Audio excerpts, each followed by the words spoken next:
बंग आवाज sponsored by ओकिनी। हम भारत के लोग ना बहुत भोले होते हैं, खुद ही हैरान रहते हैं कि हमें ऐसा नेता कैसे मिल गया। अरे हम चुनते हैं ऐसे नेताओं को, हम देते हैं मौका उन्हें, हम बिठाते हैं सत्ता में। किसके लिए? हमारे लिए क्या?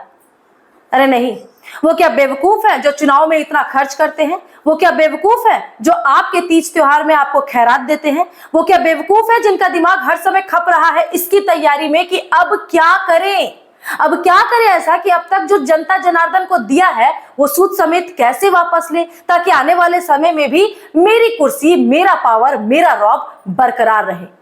जनता का क्या है, कल भी खैरात पर खुश थी, आज भी खुश है और कल भी खुश हो जाएगी। आसनसोल नगर निगम में यही तो चल रहा है।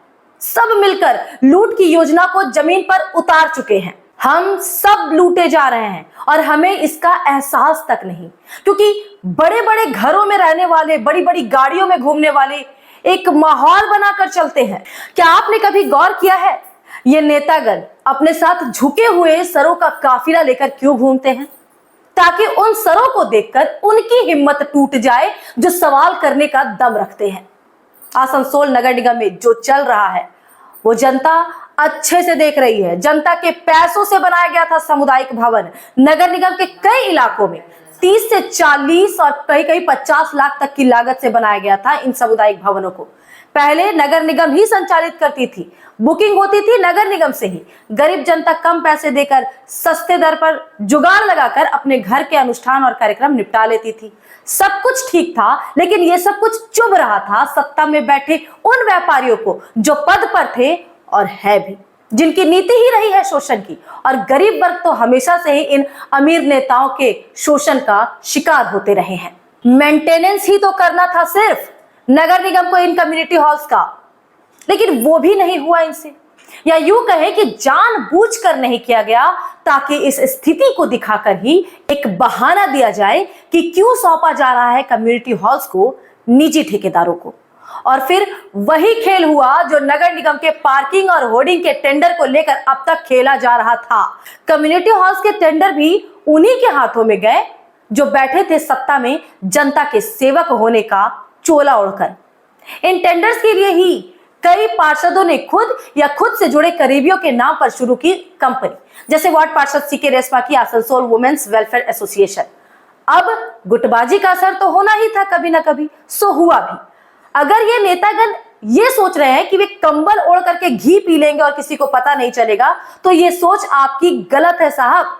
ये पब्लिक है, सब जानती है। और इसीलिए आज हम उन आरोप प्रत्यारोपों पर चर्चा नहीं करेंगे कि मेयर ने क्या आरोप लगाया, पार्षद सीके रेशमा ने क्या जवाब दिया। मेयर ने एफआईआर किया, सीके रेशमा ने भी एफआईआर किया नगर निगम के कुछ अधिकारियों के खिलाफ, क्योंकि पब्लिक को इन सब बातों से कोई लेना देना नहीं है। ये सब बातें उनके मतलब की है ही नहीं।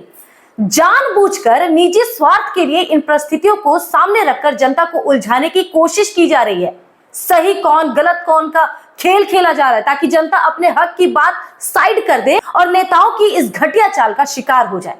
चाहे वो 5 लाख का कोटेशन डालने वाली पार्षद सीके रेशमा की आसनसोल वुमेन्स वेलफेयर एसोसिएशन हो, या 8 लाख का कोटेशन देकर टेंडर हासिल करने वाली एमबी इंटरप्राइज।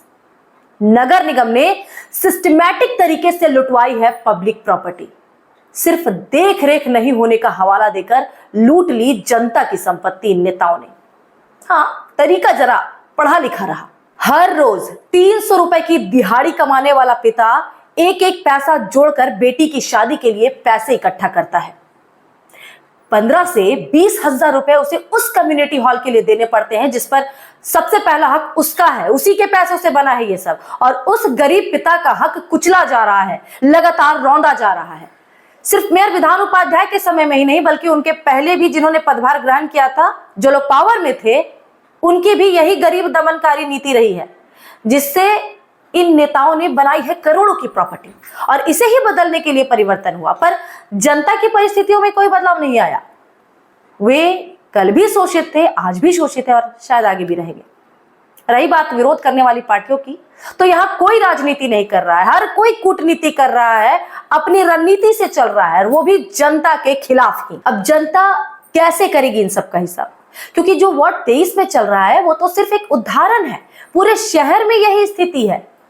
तो देखना होगा कि आने वाले समय में क्या जनता देगी इसका जवाब, या फिर एक बार फिर वही खामोशी, वही झुकी निगाहें और वही टूटी हुई उम्मीदें इस शहर की पहचान बन जाएगी। ये सवाल सिर्फ वार्ड 23 के शगुन मैरिज हॉल का नहीं है, ये उस सिस्टम का है जो पावर का चेहरा बदलने के बावजूद भी आज तक नहीं बदला। इस वीडियो में इतना ही। फिर होगी मुलाकात आसनसोल से जुड़े ऐसे ही मुद्दे के साथ। हमारी वीडियो पर आप अपनी प्रतिक्रिया हमें कमेंट बॉक्स में दे सकते हैं। वीडियो पसंद आई है तो लाइक कर लीजिए, लोगों के साथ शेयर भी कर सकते हैं। हमसे जुड़ने के लिए आप हमें सब्सक्राइब करें, हमारा यूट्यूब चैनल है, और फेसबुक पर अगर देख रहे हैं तो पेज को फॉलो कर लीजिए। मैं हूं श्वेता पांडे और आप देख रहे थे बंगावाज। फिर होगी मुलाकात। नमस्कार।